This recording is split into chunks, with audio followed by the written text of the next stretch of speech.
Hi, Pirates. Welcome back to another episode of the Creator Capitalist podcast. We are so stoked today because we have Nick and Lydia joining us. Both of them are from the Category Design Academy. They've teamed up, they've done a lightning strike, they've done all sorts of things. Lydia was in our second cohort of the Academy, and Nick is in our current cohort. So we're here to hear about how they became creator capitalists, what their journey has been like, and all of that good stuff. Lydia, you want to give us the start of your story, how we got here? Joining the academy, all of that good stuff.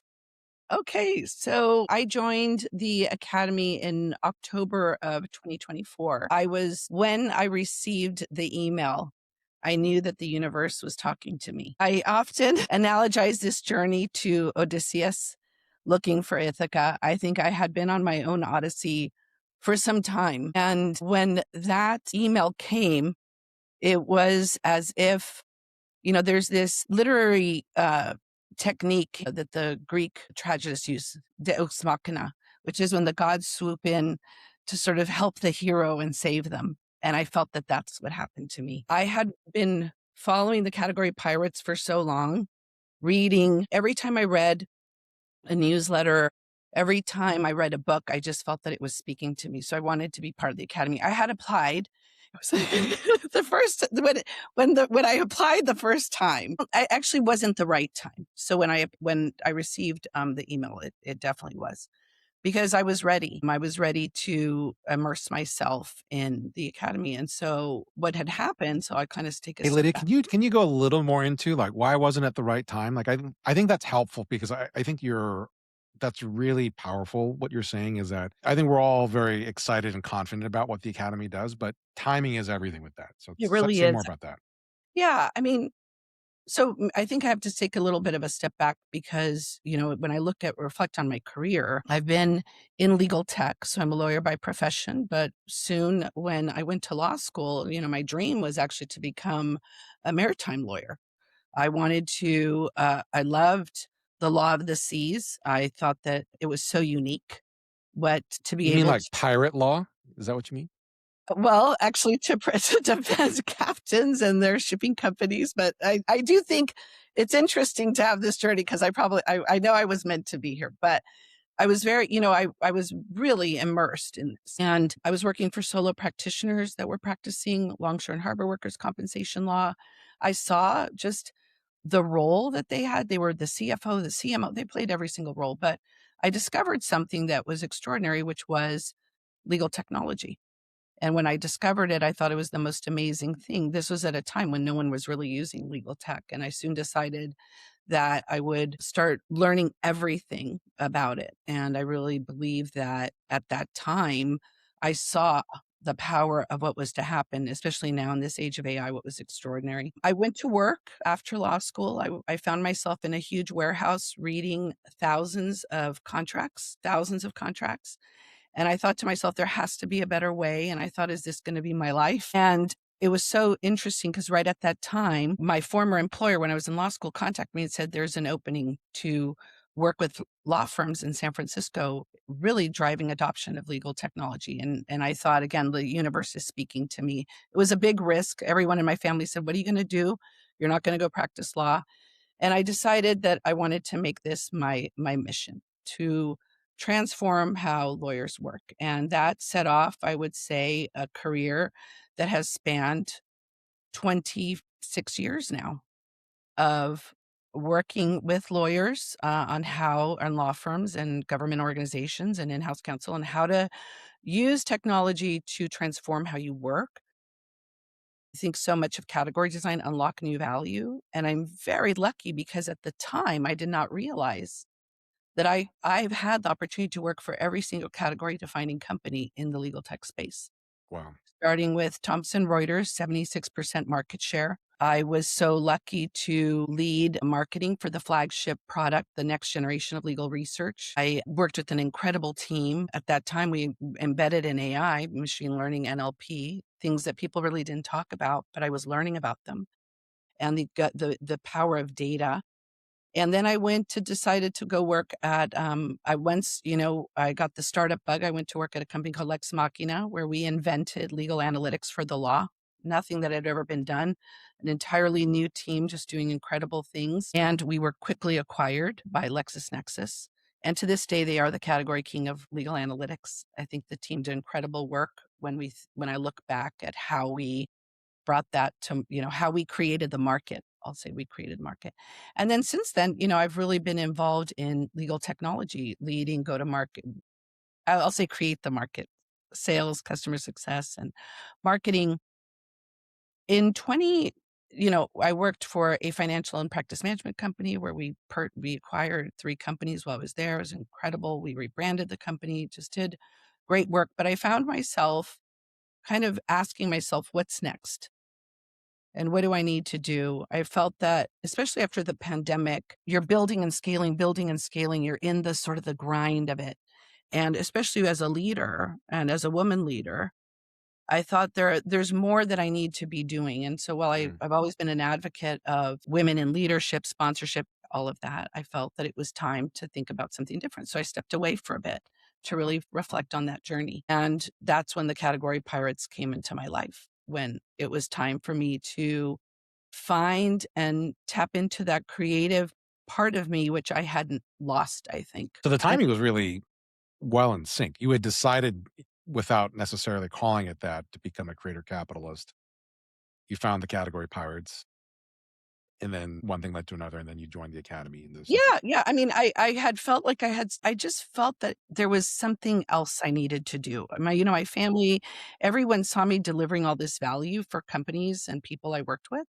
And my husband would often say, why don't you create your own company? Why don't you build your own company? I'll never forget my daughter. One time we were at a volleyball tournament and I was doing some job searching. She's like, Mom, why don't you just be the CEO of your own company? I thought it was so amazing for her wow. to see that. And that was her lens. And so what happened was I was starting to think about, do I go out on my own? And that's exactly when the category pirates, when I got my email and I knew that it was time. I knew it was time. One of my favorite writers of all time is the legendary Richard Bach. And one of my favorite books of all time is his book, Illusions. And the book is just sort of sprinkled with legendary quotes and ideas throughout the book. And one of them is, when the student is ready, the teacher will appear. I know. I was actually going to say that. We were thinking Well, interrupt me. so true though, but I feel you have to be ready. I mean, this is the Category Design Academy is not for everyone. I say that all the time. Is that you really have to want to immerse yourself in deep, deep thinking. I mean, when the Category Design Academy came into my life, I say it wasn't for me actually it was a category designing me, my life, who I wanted to be in this next chapter of my career because it had spanned different chapters. I had the big information legal technology company chapter, the startup, chapter, the super scaling chapter. This next chapter was, what am I going to be in this phase and do all the things that I had wanted to do, mentor, coach, build, immerse myself in ways that I had and be creative, write, learn. And the Category Design Academy really gave me, I would say, the platform to do that, surrounded by people who, I mean, especially all of you who gave me that platform. I mean, it was like I was in this, I mean, it's incredible when I think of the learning and how you dial into who you are. It's unlike anything else. As I always say, what the best investment I made in my life, in my career. Wait a minute. What? I think you've heard me say this. Yeah, I know, but you're a lawyer. I mean, it's like you have a Yeah, law I mean, degree. You're a person of substance and consequence. yeah. I mean, they're two different. They're such different learnings. I mean, the law. I mean, I love the law. I love being a lawyer. I love what you see the world. It really shaped how I see the world in a very different way. And I think right now, especially in this age of AI, I personally believe we are in a renaissance in the legal profession. There's a lot of people that are afraid. There's a lot of fear. I mean, just 2 weeks ago, you saw the, stocks, just dramatically drop because of this. What does this mean? I love the stocks all dropped. It's like, oh shit, AI is going to get us all. Ah! And then It, like a day or two later, it's like, AI is the greatest growth engine in history, and the stocks go flying. This is like watching the Chicken Littles is quite entertaining for some of us. So agree. And so I think right now we're in a renaissance in the legal profession, because when you think about it, everything that's happening requires the understanding the legal considerations, the regulations, what does that mean for boys? So when I think of that learning, it really sort of changed how I think about our society and in a different way. But when I think of the Category Design Academy, it was all about shaping who I am, who I want to be, really making me reflect in a way that I had not done before. So Well, then, and Nick, frankly, in a lot of ways, Creator Capitalist is personal category design. Mhm. well, Right. to that point, I'm curious, Nick, is that been your experience? I mean, you are doing personal category design, but you also came in with very specific intentions about your company and the like and stuff. Yeah, I think, it's interesting that you say that, because just the other day I said to Lydia, I think it was yesterday, that I think my superpower is that, like, I always look at the context and the whole field of an industry. And I hadn't thought about it like that before, because we've been jamming on the problem and what specific problem we solve and how to name, frame name and claim it. And then everything that I was focused on and coming up with was around what's happening in the market, like as a general, like see the whole field. And we came up with PI Market Siege. And Lydia was like, yeah, that is it. That's what people are feeling, but it's not quite the problem. So I realized about myself that my superpower is looking at an industry from 30,000 feet and seeing all the moving parts. And then I think I need to do that in my brain to be able to see where I fit in or where the business fits in. But your superpower is interesting because it manifests the same superpower and across a wide array of categories before you hit legal, right? Like, Yeah. can you walk So us through a little bit of that? sure. Well, I guess we'll start at the beginning. So my dad had a bar. He came to the country from Greece in 1968 to work for his uncle. I love your dad.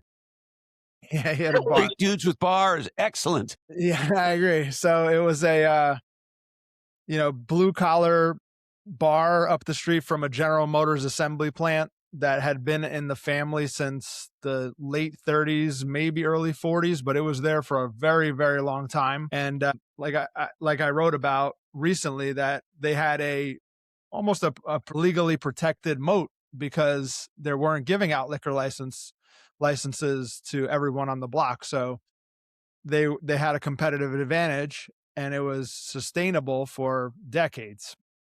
And then, when I was caddying one summer getting ready to go to college, and my mom called me. She was crying, and she said that her words in her Greek accent were, "We lost the bar." And I didn't know what even that meant or the ramifications of that. But, I started thinking about, like, going to school with no money, and how was I going to pay for college, and then also taking care of them, and how are they going to take care of the house. I was calling the mortgage company to negotiate forbearance. So as the oldest boy, I think a lot's always been put on me. Oldest child, not just boy. But anyway, so I saw that happen and really shaped me, but also I think that was the first sign of the way that I see things, like from above and market forces at play, or so to speak. 4 years after college, we started we saw that there was first of all, I wanted to get my parents back into business. So I took out a line of credit on their house, and we had about 140,000. I think the exact amount was 139,000, which was a lot. It wasn't enough to start a restaurant, but I didn't know that at the time. So you don't know what you don't know. And I was in the barber chair, and I met my future partner, and a month later, we're all in business together. I raised the capital to start the restaurant. But even then, I saw that my mom was working at this Greek restaurant in the county. It was the only one in the county, which was insane, in an affluent county in New York. And it wasn't really an authentic Greek restaurant. It was more like a gyro shop. So when we got the space to open a restaurant, and I was adamant with the family and the partners, like, it's going to be an authentic Greek restaurant. My mom's going to be in the kitchen. My dad's going to be out front. My brother and I will be working. We'll all be partners, and we're going to open this Greek. And we're coming over for souvlaki. Greek restaurant. Yeah.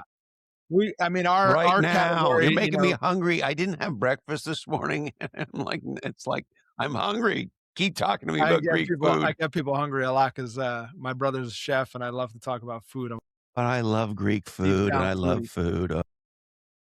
So, so we open the restaurant, and I was adamant about the category. I had the vision in my head about this is the gap in the market.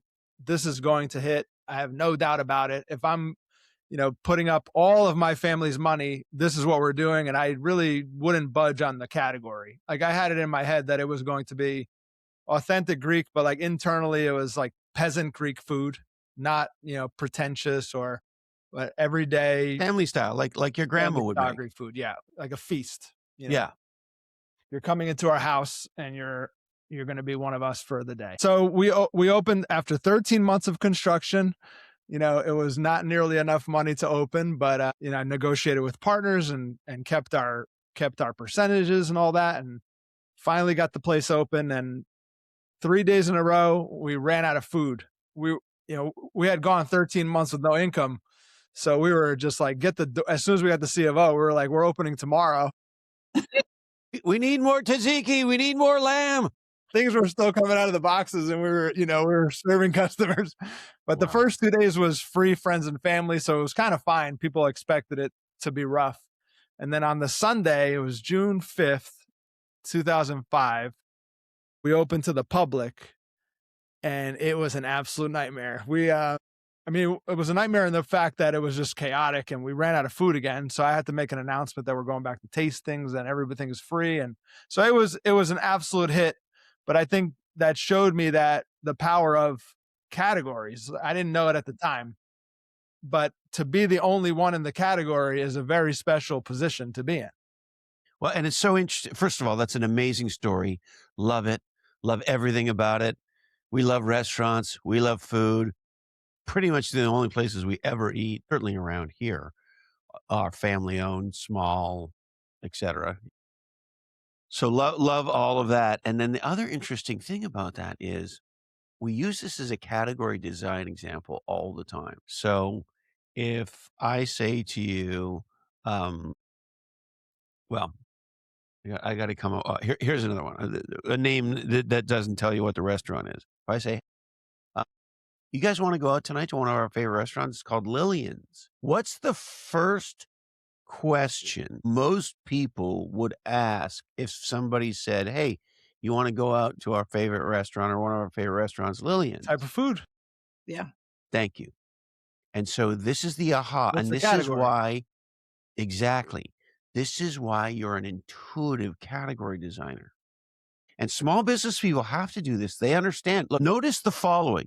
When you're driving around your town and you see a sign for a dentist, what's the sign? Big font, dentist. Small font, Eddie Yoon DDS. Why? Category first, brand second. Oh shit, I need a dentist. Who's the right dentist? Okay. So when somebody says, hey, let's go to Lillian's, the first thing they're going to ask is, what type of restaurant is this? Last night, we went out to sushi with some friends. Our favorite sushi restaurant burned down about 6 or 8 months ago. Buddy Flip sends a text, says, I'm dying for sushi. We got to go somewhere. We got to go to sushi. So the point is, people make the category decision first and the brand and product decision second. You know what I'll Authentic Greek restaurant is very different than just restaurant. What I'll also add, I think, Nick, is not only are you an intuitive category designer, but you're a successful one, because right part and parcel with category design comes cash flow. And you know intimately what it looks like to take out a line of credit, to run out of money. Cash is king. And no matter how good the category design is, if you don't have any cash, you got no business. Very focusing. So Very those focusing. two things No really, kidding, really no important. kidding. When your wife says to you, hey, don't come back without the rent, very focusing on the cash flow. What? Man, And you're telling me, Christopher. I think when we've seen you kind of go from, your family store, from the bar to the restaurant to SEO with a law firm, like they're both kind of, you spot the category design, but you're not naive about the cash flow realities.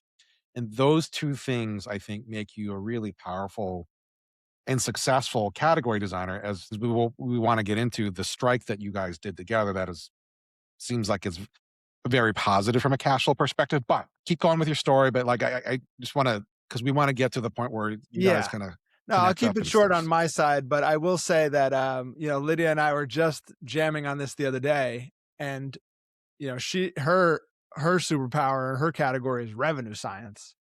So she's like, "This is great, but it's all arts and crafts unless it, like the register rings. Like, what are we doing here?" Like, where's the pipeline? Like, I keep, I'm She even said, "I sound like Christopher."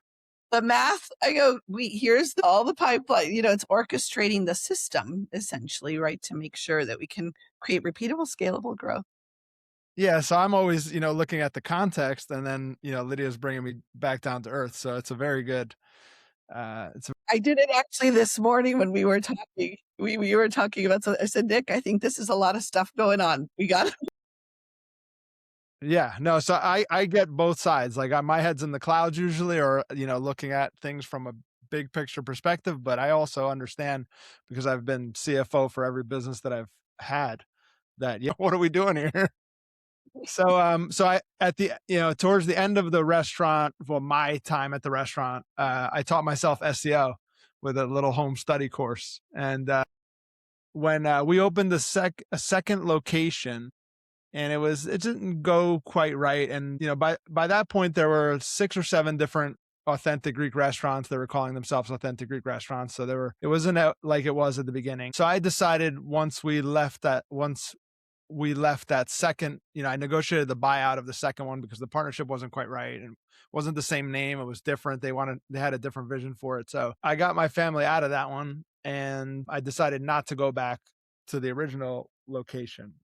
And then at the time, I didn't know what to do. I had 2 little kids. So I had taught myself this new skill, and I again saw that SEO specifically for law firms, because that's how I taught myself. Had these test sites around legal to try to rank these sites. God bless you. In legal, because it was very competitive. And I knew if I can do it there, I can do it anywhere. So I signed up and coincidentally, the first client that I signed up was the restaurant's attorney. So yeah, a couple months later, I met my partner, and I had these test sites in personal injury law. I was ranking, it wasn't even for a lawyer. It literally had my picture next to the listing, ranking for a car accident attorney, New York City, like in the top 3. It was like, I don't know if you remember, but Google had this authorship at one point where they were putting your picture next to the listing. My picture was there as like, I wasn't a lawyer, but it had my picture next to the listing. Anyway, so I saw the opening there as well. Like nobody was doing it. And then we were very successful. We grew like a rocket ship for the first 5 years. People started copying us using the words website audit video. I think we were the first ones to do that. We were the first ones to niche down in law, especially personal injury. Most people were doing SEO for all types of different lawyers or different industries. So yeah, once again, we had a category, and we were the kings of it for a while until it was just way too competitive. So that's what brought me, I guess that's where we're getting at, is like, how did I discover category design? Our revenue immediately after buying out my partner, it seems it was coincidental, but I bought out my partner, and then we started losing clients, and revenue was contracting for a period of about 2 years. I was doing everything possible, spending money on marketing and just saying the same thing as everyone else. And I was like, this is stupid. Like, this is just burning cash. So I, through all these different lessons, I was like, there has to be a better way. And that's when I found Play Bigger that you see behind me, and it changed my life, quite frankly. And then we first met you in strategy therapy. Yeah, So then, yeah, exactly. And then, so so you found Play Bigger, and then how did you end up in the academy? So the third cohort. The Category Design Academy was not available. The next cohort wasn't launching until months later. So I decided to do strategy therapy while I wait, essentially. And it was a good move, it turns out, because it was a good good prep for the Category Design Academy. And I already had a head start on category design and the concepts. I had already written like a manifesto for a category of personal injury law, or how we're gonna approach it, and people were responding to it. Our clients were responding to it. They said they were nodding their heads in agreement, saying our words back to us. Yes, this is the biggest problem that needs to be solved. But it's taken some time to refine and come up with the right languaging and the right point of view, or the way to say it anyway. But so when I joined the Category Design Academy, Can you also share, Nick, let me know if you want to get is there. revenue kind of still dropping, or had it, because I think you had some interesting things coming out of strategy therapy as well too. So That's correct. Yes, it was slow. The decline was slowing, and we had some new clients coming in. We were still losing some clients, so we're just kind of breaking even for a while there. So there were results out of strategy therapy. At the same time, though, the legacy business was still kind of dying. So it was kind of steadied the ship for a little bit. So you were biding your time. You jumped into this Category Design Academy and in the third cohort. So I don't know that I know this question. So you kind of both have traversed the space-time continuum. It's not like you were in the same cohort. That would have made a lot more sense. So how did you actually? Right. Yeah. meet each So I'll say, because I'll say from my point of view very quickly, but I saw Lydia's profile in the community, and it said legal tech, and she was the only one in legal, anything legal, and legal tech was the only category represented in legal. I saw her face there, so I reached out to her a couple months in to, I saw her face there in strategy therapy because it's the same community, I think, but I didn't reach out to her until I joined the.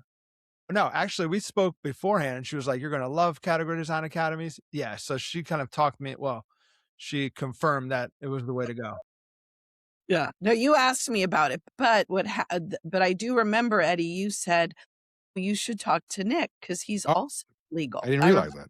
I remember you said you really should talk to Nick. He's doing some really interesting. Look at that, Eddie, you doing your job. Yeah, and so I Putting remember people together. I remember reaching out to Nick, and he said, "Oh, I'm thinking of the Category Design Academy. What do you think?" And we had a meeting, and I told him how much I loved it and that he should absolutely do it. And at the same time, we started talking all about our experiences in the legal industry, him working with personal injury lawyers, kind of the work I was doing. And so over time, we would just kind of have, we check in. I mean, we were just kind of talking about what was happening in the industry, and I was asking Nick how everything was going, and he'd ask me questions about his languaging. So I read a lot of what Nick was writing. I gave him a lot of feedback. I still remember there was, maybe it was your manifesto, and I said, there's a piece that you need to tap into, which was about kind of in many ways, maybe about the market seats, just sort of how the legal profession was managing these changes in AI, between equity, between the rule of law, and so many things that tapping back into the why that people go to law school to begin with. And so that was, I remember we had a lot of fun talking about that. And then I actually had a client that wanted to do some work, and I thought that I would then collaborate with Nick on that. We would run some campaigns together, and that didn't work out. But then one day Nick called and said, "Hey, Lydia, I want to really talk to you. I want you, would you be open to being my mentor, my advisor? I'm rebranding the company. I'm doing, I want to really hone in on the manifesto." And I said, "Oh my gosh, of course, this would be so much fun." So then, Nick, I don't know if you want to take it away from there, but so then, Well, yeah, before we get into, the work that we've done and what we've built, I think it's important to note that that the way that the stars aligned almost is I don't know. I don't believe in coincidences, but the way that you're on the West Coast, and we were just talking about this the other day, how you see all AI ads and in San Francisco and Silicon Valley, and you don't see the traditional personal injury billboards. So you're on one coast is just way different in the way that you're approaching law, and then on this coast, even when we talk to attorneys, they're saying that their problems are different than the ones out west. So we take it from two different angles, but both from category design lens. Yeah. Both being first generation, both being the oldest child. It's just a lot of things that are aligning in the way that we see the world and the way that we work, which is Yeah, special. I agree, Nick. I do think it is, one of those things where we think of what does it mean to be a creator capitalist or to find like your bandmate. And it does, it takes, I think, really kind of understanding like what is that person's mission, their purpose, their motivation. And it is interesting because Nick and I have kind of tried dissecting like why is it that we sort of have this lens and we're able to, while we obviously think about things differently, but still kind of complement how we think about things. I do believe, being on different parts of the country, just even the perspectives we hear, the stories from people we're talking to, that's really different. We were kind of unpacking it a bit, being the oldest, both of us come from immigrant parents. So we have this like, very strong work ethic, but we also have an empathy when we think about what it means to want to build something entrepreneurial and want to create something. We will often talk about our parents' backgrounds and how that was instilled in us and has shaped us. Definitely being the oldest in this sense of responsibility when we think not, even across the legal profession, right? We think about that, the plaintiffs, the victims, and Yeah. how can we through our work shape that is very important to both of us. So it's a very interesting dynamic in how the academy, we found that alignment. But not only that, the way we are thinking about categories. It's so cool because I think too, we've written about founder problem fit, and I hadn't thought about it until you mentioned it, but like, I think about my immigrant parents, like navigating the legal system as an immigrant. Oh Yeah. my goodness, so difficult. So having empathy for that is so important. But I also think, back to the cash flow comment that I made about Nick is like, I know you know this as well, Lydia, is like when you're the child of immigrants, like you're not just managing your runway and your financial capital, you're managing your parents' stuff. Like I remember I've done my parents' taxes, since I was a teenager, like all of that dynamic, that extra burden and responsibility. Like, there are times when I remember thinking like, I don't think my other friends have to worry about this stuff, but it does kind of prepare you for another level of accountability and motivation and work ethic to your point. And I think it's an interesting like symbiosis. Like I don't think I thought of that. I thought about the connection more from a category legal Mm. perspective, but that find your bandmate when you have those points of connection, as but and they're not identical. Like Lydia, you're not from a Greek family, and Nick, you're not from a, I think Nicaraguan and Salvadorian. El Salvadorian family and the like, right? And Italian, but they rhyme close enough that you guys made for a great partnering that way. So that's you guys are talking. Nick, you invite Lydia in, can you be my advisor? And then at some point it becomes a different conversation of maybe not advisor, mentor, but something else. So how do the steps kind of transpire and all the way up to the strike that you guys did together recently? Yeah, I went really fast. I mean, I don't know, Nick, do you want to start? You went from like speed dating to speed getting married. Well, when you know what you want, We didn't know the Academy was going to become a dating organization. Yeah. Fire Christopher, when you always say, is it bad for a married man to love another woman so much? I think that's hilarious. Yeah, well, listen, and I know I speak for Eddie and Bree on this. We're very big on love, and love comes in many shapes and sizes and forms. Yes. And I mean, sorry to interrupt, but I just got to say it. It's like, I think back to when we started all this, to imagine that you guys would have the kinds of personal outcomes that you had is amazing. To hear what you say about our written work and about the courses and about, most importantly, the people and relationships. And then to think, well, shit, the two of you in different cohorts connected in a digital world. And here you are, you're building this incredible business together. And like, you could tell how much you really like each other. There's general, that you guys have for each other. And you can tell the business is working. And so, Bree and Eddie and I sit back and go, this is fucking amazing. Legendary. Yeah, it's awesome.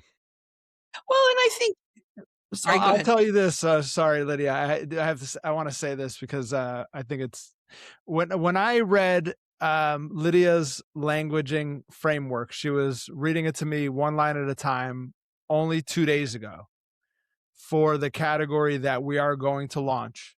I had a tear in my eye. It was a fucking masterpiece. It was perfect. I never envisioned because the day before I'm talking to Claude about like Lydia and I are like, going down separate parallel paths of figuring this out. And she's on this, she wants to make money and revenue right away. And I'm telling her like, yeah, but if we do that, we're going to make a lot of money, but we're going to be commoditized in 6 months. So like, what are we doing here? So I'm on a different wavelength than her, sort of. And it's telling me like, you guys are, this is absolute, Claude is telling me, absolutely necessary parallel paths. Like, don't worry about it. It's going to be fine. The next day, she shows me this manifesto of sorts, this languaging framework and document. And I was absolutely blown away. I was speechless. It was absolutely perfect. It was a masterpiece. Yeah. And I will say that I think we needed that friction to develop that piece, right? We needed that friction. And I started collecting all the things that Nick was talking about between texts and Slacks and putting it all together then with the way I was thinking about it so that I said, now I have to bring it all together and think of the framing, think of what we're going to name this, and then how are we going to be different through what we're going to build?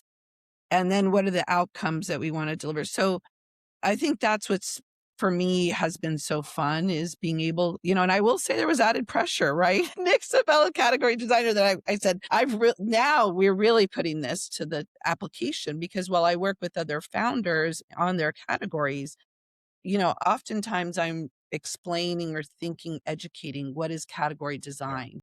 And they all want to do this, right? But Nick is a fellow category designer, we're partners. And so a lot of it is bringing that together because we know we're building something.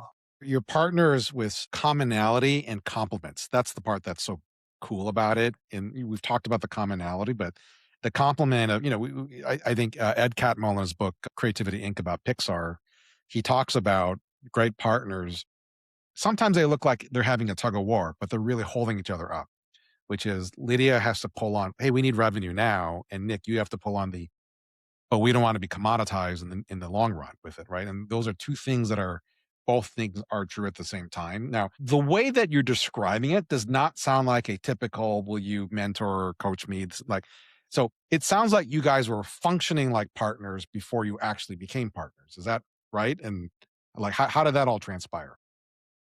Yeah, I think so. If I remember correctly, and Lydia, you could jump in and kind of clarify or tell me if this is accurate. But it started out with I'm asking Lydia to review my languaging and manifesto and category design, like point of view and the way that I'm framing things.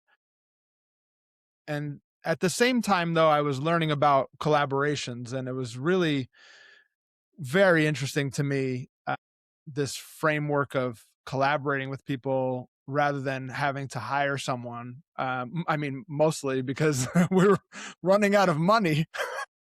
so I got to figure something out. Like, hey, you want to be a partner? You want to build this thing together so we can It's a split leaky the outcome, ship, but you can have some of it. right? Which it works out for everybody. I think I say the incentives manage the behavior. They manage the outcomes and take the behavior, and the work kind of take care of itself if we're all aligned. I don't think that would be the case if I was just paying Lydia as an advisor. It would be a different relationship. So I think the structure of it from the beginning was that we're building something together. It's not that I'm hiring you as an advisor, because I wasn't really interested in that for a number of reasons.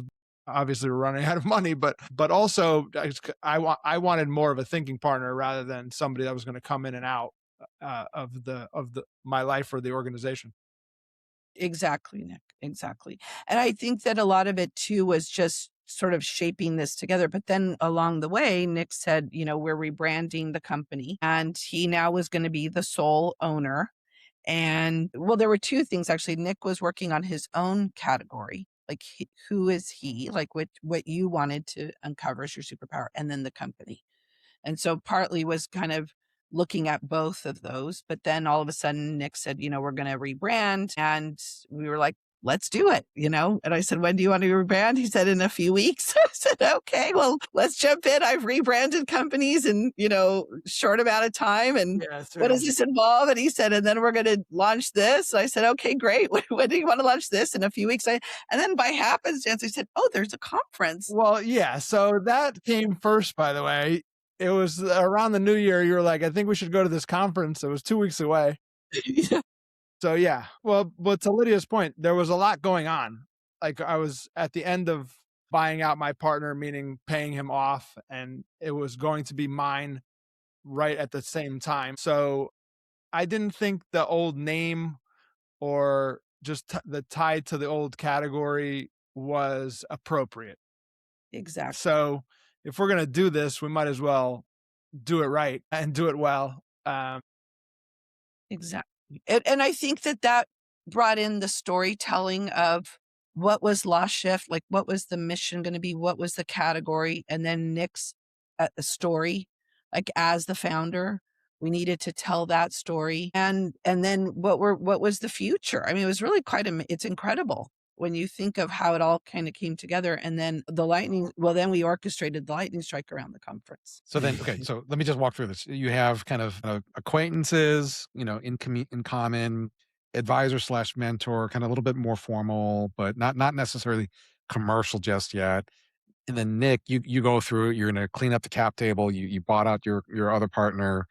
And then meanwhile, Lydia's basically functioning like a partner, like, hey, we should go to this conference, win it in 2 weeks.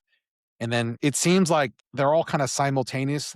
Like you decide to launch the strike, coming together, bring her on as a partner, and you execute the strike. Is that all about right? Yeah, so I think you're spot on. And as I usually do, I'll go a step above everything and say that everything was kind of coming together at the same time. It just was happening. That's the way it was happening from ending the relationship with the partner to raising money and restructuring all of our debts. And now I have some cash. Like I had extended the runway. I had finally righted the ship. And now, I have cash and I'm going to essentially make a bet on this category and this team. And I feel really, really good about it. So just everything was coming together at the same exact time. It was very strange. Of course, it didn't just happen like that on its own, but there were so many different forces that were aligning and shaping themselves into this lightning strike. And the lightning strike was we only had 2 weeks to pull it off. Certainly only the beginning of what we're going to do. Yeah, but we did. And I just love that because, Eddie and I live in worlds, whether they're startups or S&P 500 companies, where people say, oh, well, you can't do anything in 2 weeks. It's going to take 2 years to get, what about the plan and the budget and the approval and the meeting and the committee and the review, right? And this is why this is such a competitive advantage. So if you believe what we think the tea leaves are telling us, there is going to be a massive increase in solopreneurs. And the new LinkedIn sort of career job report just came out, and it talks a lot about fractional work. Well, that's what that is. And so if you're going to break out, this is exactly how you have to do it. And the advantage, once you understand with AI, that AI, particularly agents, make execution closer to free every day. What it really means is a 2-person company, Nick and Lydia, can execute a lightning strike in 2 weeks. That's a huge advantage. And then you throw AI on top of that. And now you have a situation where a 2-person company can scale and behave like a 40-person company. We're there now. And so as more people break out of the corporate world and go super small or independent, we category pirates, we have this little media education company. And, for a 3-person company, it's impressive, right? Never mind the fact that we love the work. That's the most important part. But my point is this. in a world where more and more people are becoming independent or collaborative creator capitalists, they're more going solo. One of the huge advantages is speed. That has always been true, of course, because a two-person company doesn't need a committee. But what's different today is with AI making knowledge closer and closer to free and agents making execution closer and closer to free, a two-person company can out execute a major company in ways that were never even imaginable as recently as 6 months ago. Mhm. I didn't think about that, and I'll let Lydia talk to this, but there's no other way to say it. We ran circles around $2 billion companies at the event. Yeah, I mean, exactly what you said. I mean, we had, well, first of all, we used AI throughout our whole process, right? The Eddie bot was our I partner. rest my case, but please continue. Process. I mean, the team was working so hard, but we had, I mean, an amazing booth in the time that we got it together. We had a podcast that we were running. We had visibility audits, AI visibility audits for personal injury law firms where they could see what their CO scores were compared to their AI visibility scores. We had a whole campaign around Are You AI Invisible? Our team was so sharp in terms of even just how we Can I showed. just stop you there for a sec? How important was that framing and that languaging? Are you AI invisible? It was incredible. I mean, we had attorneys coming up and said, "I'd like to see my report at my AI invisible." I mean, when they were using the language, it was incredible to see that. That's when you need the Marty McFly Back to the Future. Oh, your arm is disappearing. Yeah. This is an important learning. When our prospective clients, our super consumers, our subscribers, our users start parroting back our new language, because AI invisible is new languaging. Those lawyers had not heard that before. And so when they say, wait a minute, I want to find out, am I AI invisible? The minute they say that, you just won the framing and naming game. Yeah, it And was. she, Lydia, and he, Nicholas, who owns the problem, becomes the solution. And so my point is, the minute they say, oh shit, me, am I AI invisible? Bam. Yeah, it was incredible. And then on top of it, I will say is that not only did we have, but leading up to it, we had a series of social media. We were sending out emails. I mean, it was all orchestrated leading up to that moment. And so it just was like flawless. I mean, it really was the orchestration of the team. I mean, we literally were, you know, in Flawless is what battle. it could be at 2 weeks.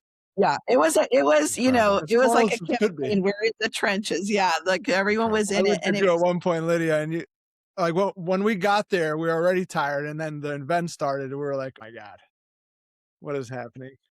Now, But Yeah, can it you? it went really well. So we have okay. So the partnership comes together. Nick cleans up the cap table and all that, and you have your brother and sister in arms.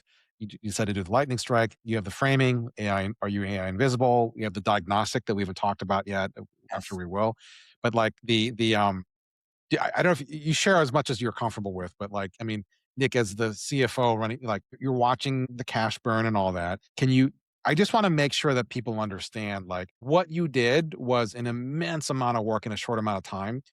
And you spent real money that matters, but you weren't spending a king's ransom to pull off the lightning strike. Can you share a little bit about what you spent on and Yeah, how that worked? And 100%. I think the booth was $10,000 for the booth, and then we had to outfit the booth. We didn't have anything with our new branding, so all the materials were about 8 grand. So we're at 18,000. And then we hired a podcasting company to come and shoot the podcast live at the booth. So I felt like it would we could use the traffic, and that was 6,000. So now we're at like 20 something. What was that? 24. 24,000. Yeah. So I think that was the total. 24 grand. So what I love is that you have both your digital spend on AI and like I mean you can arguably you could factor in what you both spent on the academy and everything else. Like, so roughly about the same amount of money, digital as physical, Mm-hmm. and it's the combination. You have to show up in both, right? Just Mm-hmm. because you went to the super geo where they are. So let's say you spend this 24 grand to set up, to arrest people, like, hey, am I AI invisible? You seed at the ground, and then, um, and Lydia, as you said, the revenue queen, marketing that doesn't drive revenue is called arts and crafts. At what point did the booth and the signage cease to become arts and crafts? Like, how far into the strike? I love this part. I mean, I'm a former time CMO, so I've done a lot of events, a lot in my career. And but I will say my life in startup means that you have to be lean, really, you're trying to really make sure that you are maximizing, and I was always accountable to boards. And so I needed to have those numbers. So when this happened, I went right into execution mode. Like I Lydia told looked at me at one point and she said, "Nick, we have to sign 5 people before we leave here. Like, what are we doing?" And she looked at me like, dead We're in not my here for eye, the she's free like, coffee and donuts, eh? yeah, basically, coffees for closers. Like, shut the hell up. We're closing Exactly. people today. he went to the pot. He's Come like, on, and Nick. I Lydia, didn't even and know who it was. you said it to somebody. You're like, and then we got Lydia, like she's insisted we've got to close five clients. But because, there was a lot, I was like, we got to, get these signed, but that was our goal. So we want to meet our goal. But I will say, we had a signed client within a day or two, like 2 Well, was days. at the event, and then he told us to send the invoice. Yeah, and then And we had 15 potential, that wanted to meet with us. Yeah. But we Just have, within the day or two that you guys were there, yeah, and stuff. 15. What we love about it is, like, we can just see all of our mini books coming through from, like, Christopher talking about, hey, marketing is sales at scale. Like, let's not make the mistake. Yeah. Selling is what we're doing here, right? And so I love the 5 closes with it. And then I think if I recall correctly, sorry, I have to just add some context because it was funny. First day, I'm trying to do the podcast, and we have Lydia and Jason, who's our AI visibility expert, and he has all the audits. The podcast team's not really helping us, so it's just the 3 of us. And it would have been nice to have more people come to Yes. in hindsight. But the first day, we're just running around like we didn't have anything. But by the end of the first day, I was doing the podcast. I was passing people off to our AI visibility expert, and then Lydia was closing. So thank God we had the corner booth, because we had this little workflow set up. Yeah. Yeah. And Yeah, so it was I awesome. think this is so important. It may sound a little nitnorky and detailed. Did you spend the most money of any vendor at that trade show? There was a guy with an AI robot dog. Okay. Did No. you have the biggest booth of any vendor at that trade show? No, it was one of the smaller booths. Did you spend the most of all the vendors at that trade show? No way. Did you Probably spent give the away least, the most I would say. trinkets and trash at your booth? We gave away these cheapy sunglasses that had our names on it, and we gave away the Meta glasses, but no, we definitely did not give away the most stuff. So this is the point, right? The whole marketing and frankly business world gets lulled into sleep. Zombie sheep, if you'll allow me the dual analogy, right? It's like everybody goes to the trade show. Okay, we're gonna go to the trade show. Everybody buys the same size booth, or everybody. Oh, you got to get your logo on the bag. It puts the logo on the bag, and everybody does all the same shit, and they don't come out with it with the leads. They don't do anything different. They don't do anything fun for the attendee, right? Are you AI invisible is kind of a provocative, fun thing to do, right? And they think they're there at the trade show to eat the donuts. And they don't realize, hey, listen, if you don't close some business out of this freaking trade show, like, we're not going to make the mortgage payments, eh? And so you two are a testament to legendary. 2 weeks. This matters.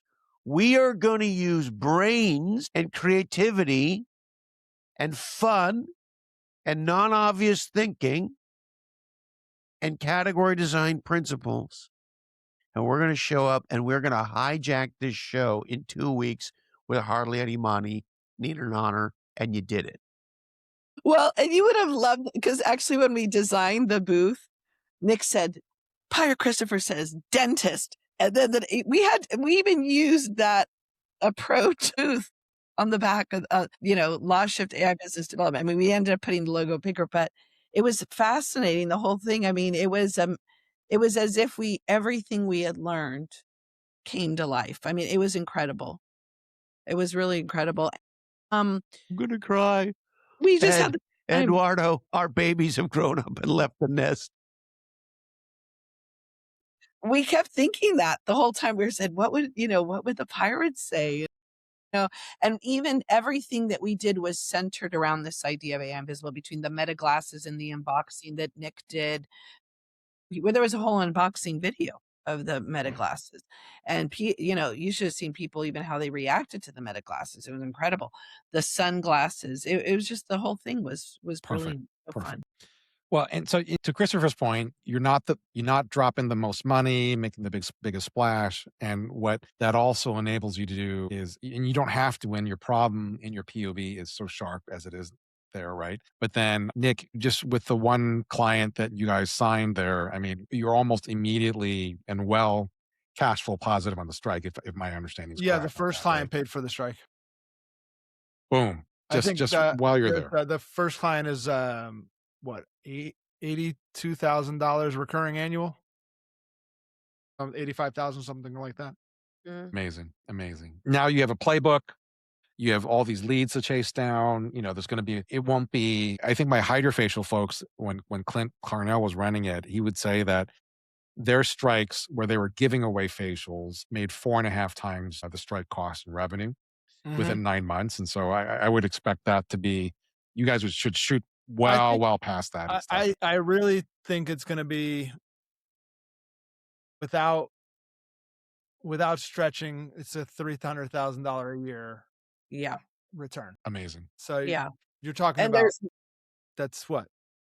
For those of us who weren't paying attention in math class or any other class for that matter. Yeah, so we doubled it in month 1, and it's 12 times, 13, 14 12 times. 12 times the investment in the strike. Yes. Amazing. And then what Nick, would Warren Buffett say? I don't know, Lydia, is that a stretch? Warren Buffett say, Nick? No, I think so. I mean, and there's more in store. I mean, this was just the first part. I mean, we've already we already are planning lightning strikes. Wait to see what's next, Christopher. Yeah, wait till. I mean, we have a series of strikes that will happen. But the next one we're really excited about, because now it's the data about everything we've learned. All of the insights that we gained, in it. Let's go ahead, Christopher. No, I was just okay. I'm just loving it. I'm just soaking in it. I'm just waving my hands like a madman.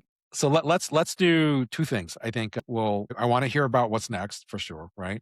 And then Nick, as the CFO, like, at what point in these, you have the next strike with the data that's coming, the index and the diagnostic. At what point do you think the trajectory for the overarching business will be back where you want it? Like, is it soon? Is it within the next strike or the strike after? Like, how? Yeah, it's on the way up now. So I'm good with where it is now, and then I think we'll be in, I think it'll be, I don't want to say rapid growth, but that's what it'll be in, I don't know, 3-4 months from now. Yeah, that's so exciting. I don't know. I mean, there are things we can share. We're going to kind of, maybe for the podcast, can we share kind of a few surprises, but not. So published? This is, Lydia, I want to say that, like, I had a vision last night. I woke up. I don't know what it is about category design and the Category Design Academy, by the way, but I wake up with ideas. Me Lydia, too. this happens to you too, right? Where you like snap out of bed like, shit, that's it.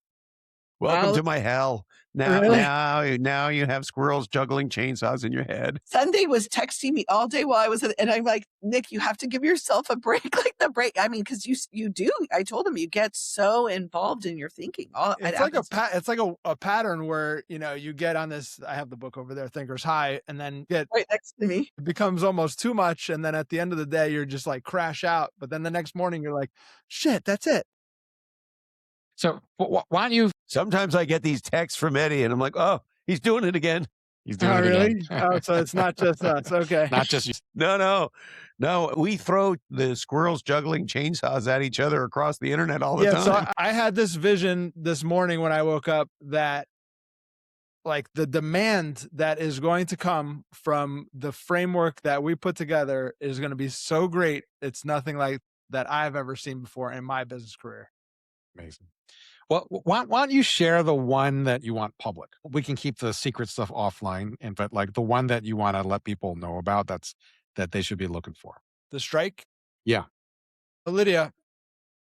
Yeah. Well, I'll what do you pass it mean, to the you. release of the report, or are we going to Yeah, talk? that one is the next one. I mean, what we're building is a platform, essentially, right? It's an infrastructure operating layer that personal injury law firms will be able to use. And one of the things, I mean, clear, us being the only two category designers in the legal industry, one of those things will be we want to work with law firms on their category design, so they're not stuck in the sea of sameness. But I will say that and I will say this was fascinating at the conference. Before I forget, we actually, when Nick introduced me to people that would come by the booth, he'd say, "Lydia's our legal category designer."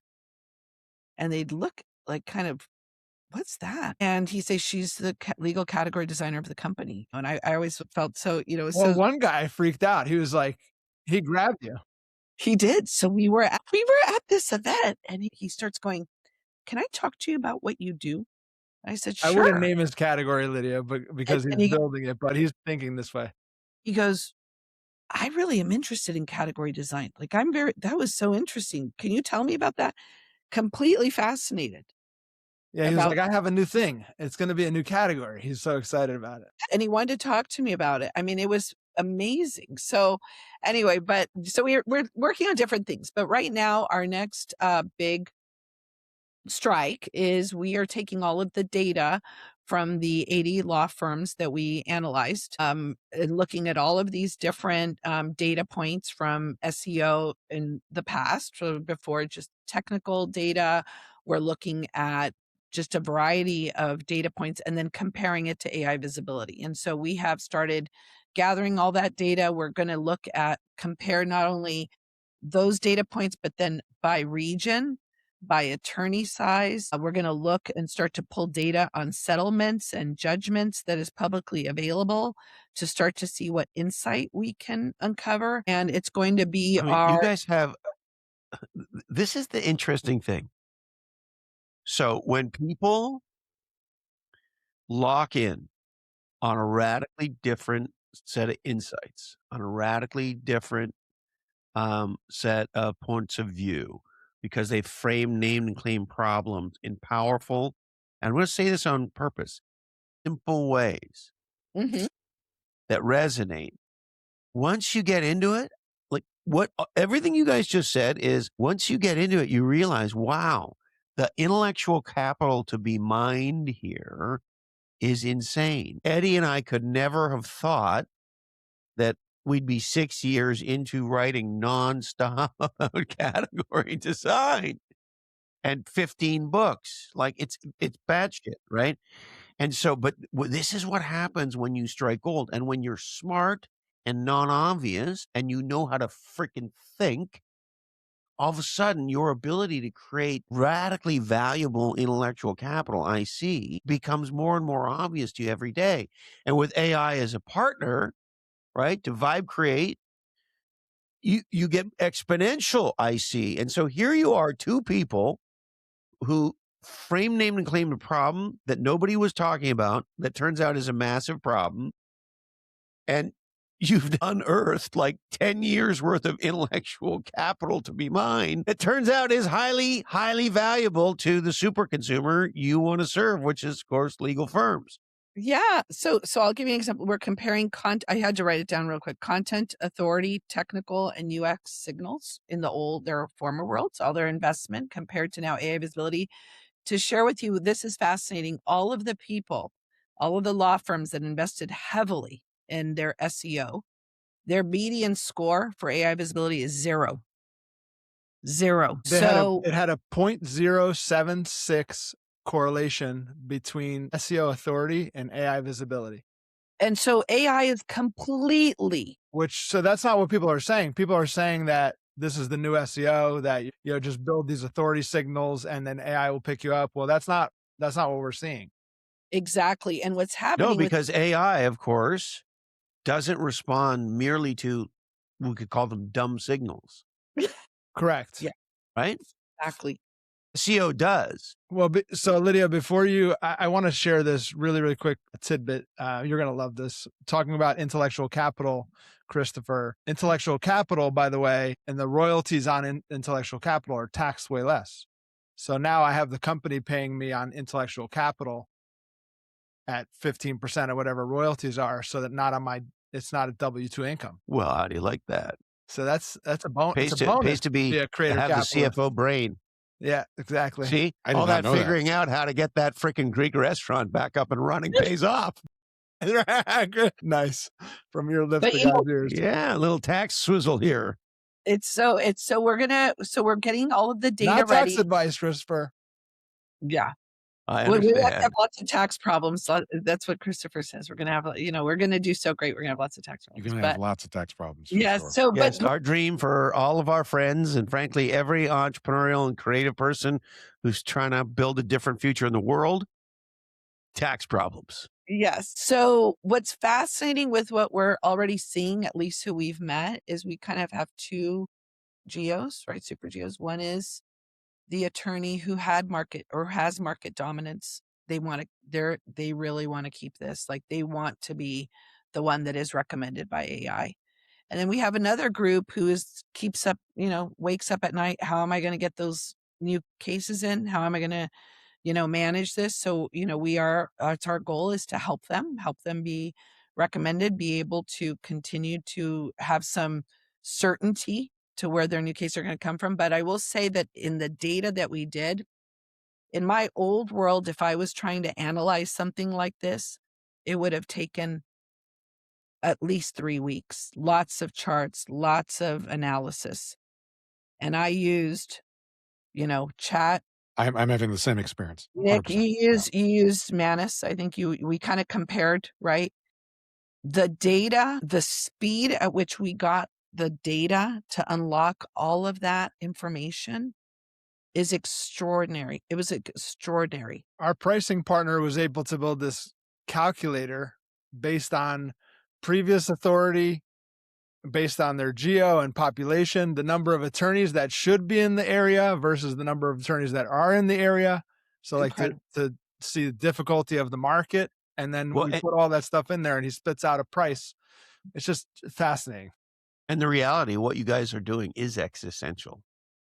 Like I think about it from a personal perspective for Category Pirates, for Brie, Eddie, and I, right? I am so grateful that by the time generative AI came out, November 2022, if I'm remembering correctly, the launch of ChatGPT, we had established ourselves with just a massive amount of intellectual capital, thought leadership, languaging on category design and everything around it, super consumers, magic triangles, all the stuff, right? And so by the time AI comes out, it is obvious to the AIs what the seminal works are in those domains. So that's amazing. It is. If you're starting off now with none of that, holy shit. Like, let me say it another way. As a guy at my age and stage of life, I'm lucky that AI knows the problem for which I'm known and why people should come to us.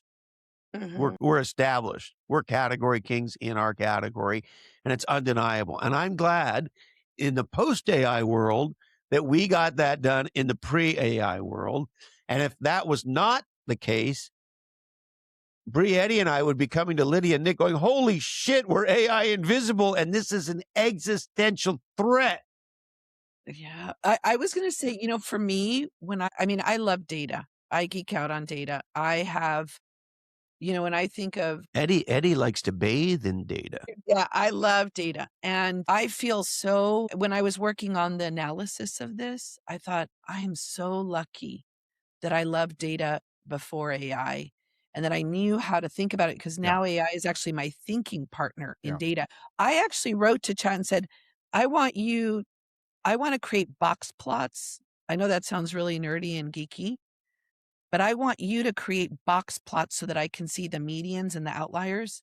And in seconds, it made it. I mean, I would have had it's extraordinary what you can do. And And here's the thing, right? It's been said by many, so this is not my idea, but it's, I think, very important to state. The AI that you use today will be the worst AI you use, That's and fascinating. that will be true tomorrow, and Yeah. that will be true the next day, right?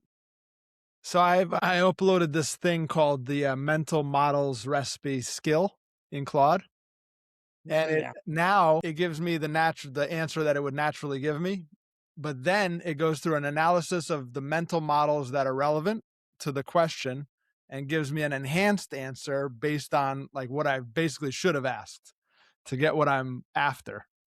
And it's just like exploded my thinking. Like it's nothing has done that in a very long time. It's like training your brain while using it because it's telling you like how I think about it, how what my blind spots are about thinking about it, what I should have asked, how I should have asked it, and then what the answer would have been. It blows my mind. Well, I think what you guys are just demonstrating is the power of category design, the power of two missionaries, born out of that forge of the eldest child of immigrant families and, having gone through some stuff and some hardship with it, and the power of understanding revenue and cash flow at the same time. And the ability, what a blessing it is, just like for us to be able to write about category design and AI and to use it real time and to write it like that it's such a easy thing for us to do. But for you guys to or to build a business about AI invisibility while using AI at the same time, like, and which, like, It's it's just remarkable, right? It's just the thing that you are marketing the problem for is by definition, because you are in it, you're You're living it. preventing yourselves from being AI invisible yourselves with it. And to me, Nick, I think that to me is the difference maker between the prior things that you had done successfully and saw and designed and people came alongside and commoditize it afterwards, is that I think you are that much more of a category designer. You are using AI, and now you have a thought partner who's going to hold you accountable. But you guys are cut from the same cloth too. Like sometimes it's just a matter of the right time with the right people, and because I think about Bree, Christopher, and I, like, if there's no shortage of people ripping off our stuff on category design, but it's just different in that nobody has the collection of the three of us to write in the way that we write. And so I Lydia think says it's this, easy to yes. rip off one person. It's hard to rip off a band. It really We it were really just is talking hard, about this. right? It's really hard to rip off a band. I mean, the minute a Led Zeppelin track starts, it's Led Zeppelin, right? It's really hard. And that radical differentiation, look, here's the thing. In a world where knowledge is closer and closer to free, and in a world where execution is closer and closer to free, different is the only real moat. The fact that no one else sounds like Led Zeppelin is Led Zeppelin's differentiator. It's their moat. Nobody sounds like the Stones. I remember years ago, Keith Richards did a solo record, and there was another guitar player on the solo record. And I remember reading an interview with this guitar player about this cool song on this record. And the interviewer says to him, "Well, yeah, on that track, which guitar part are you?" Meaning kind of lead or rhythm. He goes, "I'm the other one." Because it's Keith the minute he goes and plays a chord, right? And so when you center on that radical non-obvious and you build a band and you have a sound, you do become a category of one. I mean that's what Snow Leopard was really about, Mm. right? And so we've written, look, there's been a lot written about the negativity of having partners. And I've had partners that I've had problems with in the past, as we all have. And I think not enough has been written about when it's right. Yeah. Nick and I talked about this yesterday. Combined, when you look at our experience in the legal industry and the lens with which we come at it, law firms, technology, it's so unique. And even when we think of, we mentioned earlier where we live, like the exposure we've had to the legal industry kind of from these different sides of the country. I mean, it's really incredible. Mm.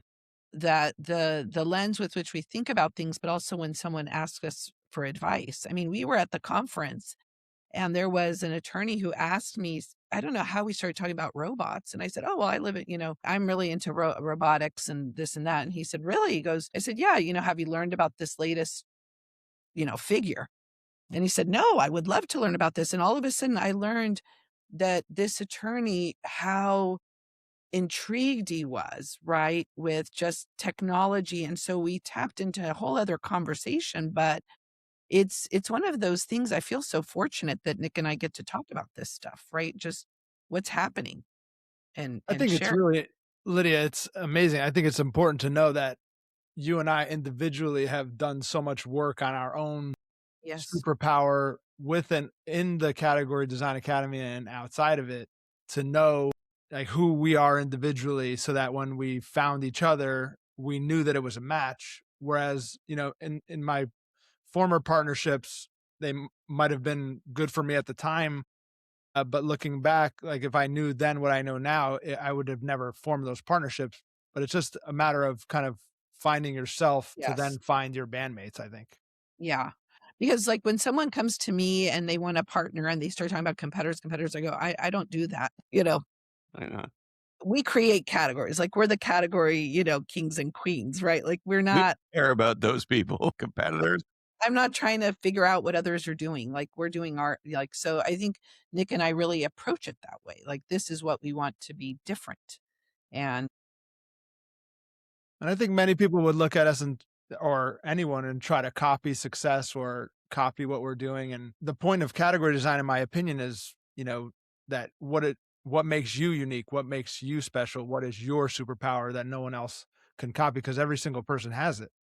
But most exactly. people haven't really explored it to that level. And willing to invest the thinking time. Yeah, it's been Yeah. years for me to just Yeah. figure out what I do It's best easy to and be the how same. It's very easy to be the same. That's Exactly. true. Maybe that's why. Maybe that's why most Well, people are the for same. for such a time as this. So we're so excited about what you guys have. Please keep us posted on the results of the data that you share. And, because as we talked about, there's nothing that's more fun than telling a bunch of type A lawyers that there's another test that I have to be better at, and I'm at a 0 here. You're losing on the test. That'll be a lot of fun, and we can't wait. And we know that there's strikes that you're not quite ready to talk about, but we know they're going to be legendary. So please keep us posted. We're so thrilled for that you guys. Reese's peanut butter cups are the number one confection in the category, and you guys are that for the legal space. And Oh, it's so exciting, so exciting. So thank you for sharing so generously, and I hope it's a model and an inspiration to everybody else who joins the academy. Is that your bandmate might be sitting there, maybe not in the same cohort even. So Yeah. Oh, thank you so much. Yesterday I joined the happy hour and the some of the people that were on the happy hour said, "Could you tell us what you and Nick are doing?" So I thought that was kind of really, they said, "Could you tell," it was fun to talk about that. And we are going to launch the podcast, so that's one of the things that we're going to be legal doing. pirates. Yeah, legal legal pirates. pirates, we Taking love it. after Love you. it. It's no mind to our favorite people. Yeah, except I'm gonna. So Nick, do you want to tell this? There is one story though. I feel like we should have added. Oh my goodness. I'm so upset I didn't hang it up in the back. Love your Guys, flag. she flew that flag at the end of the event Aw, behind us Lydia. when we were doing our own interview. Yeah. She put it in front of the microphone, so you'll see it on our interview if you ever see the video. My goodness. But she made it was a big moment. Like she was going to take it out of her purse, and she had her hand in her purse, and she was telling me like she wanted to frame what was happening. She's like, I have something very special that I need to talk to you about. And I was like, oh goodness, what's happening here? And then she gives me this whole thing about like she's been waiting for the moment to bring out this flag, and she's never really worked with anybody that was a fellow category design academy person. And then she shows me the flag, and she's like, we're planting our flag, and she wouldn't even let me touch it. I went to like grab the flag when she's turning away and she's talking. Like it's very, very special to her. Hold it. And I said, okay, let's just Okay, not yet. I'm not ready for that yet. the flag. Well, we can't wait for the legal pirates flag, and we'll gladly fly that one too. So Well, the lightning strike too. Yeah, we were gonna try to find a little pole to put it up, but we couldn't. So we're gonna hang it from Awesome. the booth.